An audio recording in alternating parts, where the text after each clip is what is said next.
Hey guys, it's me cyoubx. I made a dual adjustment system for the QiYi MS.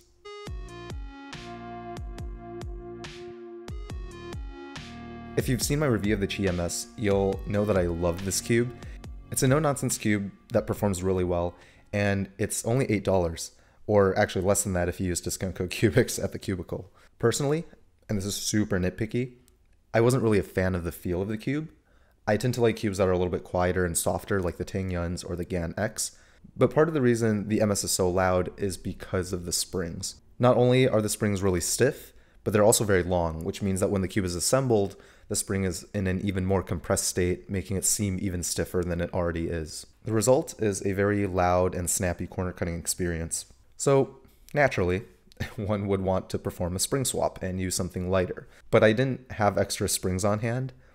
All I had was a 3D printer, so I decided I'd just make a dual adjustment system. Here's how it works. The thing to keep in mind is that technically a standard screw spring mechanism is a dual adjustment system because when you tighten the screw, you're also compressing the spring a tiny bit. Generally speaking, that tiny spring compression is an unwanted byproduct of setting the centerpiece travel distance.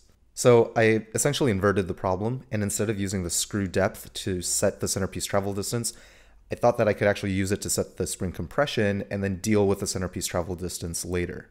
Now, in the case of the MS, the spring is so long and stiff, that's a bad word choice, because the spring protrudes from the center column so far, the assembled cube already has stiff springs, so all I needed to do was create some sort of mechanism that would allow the spring to relax without allowing the centerpiece travel distance to get too large. My idea then was to increase the height of the center column, extend this part higher to close the gap between the center column and the head of the screw. And that's what I did. The design I made is basically a glorified adjustable washer. It has two parts, the base and the cap. The grooves in the cap indicate how much the center column is extended, and they just sit on top of the ridges on the base piece. To install them, the base piece just is press fit into the centerpiece, and the cap is fitted over the center column. Rotating the cap adjusts how high the center column is. Then all I have to do is insert the screw as normal, and voila, c'est fini. Here's the result. You can see that the centerpiece travel distances are all about the same on each side. On the white side, it has the loosest setting, the yellow side is medium, and the blue side actually just has nothing, so it's the default tight tension. The blue side, which is what you would get on a regular QiYi MS, requires a fairly large amount of force to corner cut, which also makes the sound a little bit louder when it does corner cut. On the white side, the spring is so relaxed that corner cutting 45 degrees is effortless and much quieter. For me though, the turning is a little bit uncontrollable, although I could probably fix that with lube. But my favorite setting right now is on the yellow side, which has the medium spring compression. The corner cutting is still really effortless, but the turning is much more controlled compared to the white side. I think it hits a nice balance between stability and fluidity. So anyway, the QiYi MS is now a flagship or something.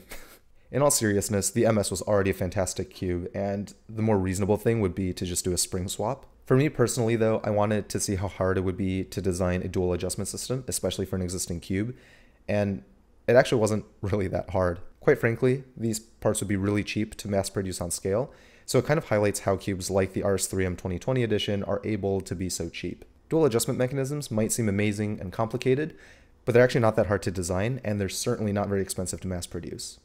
If you enjoyed this video, make sure to subscribe to see more cube hacking content. Also, let me know if you have ideas for future projects. Thanks for watching, and until next time, toodles.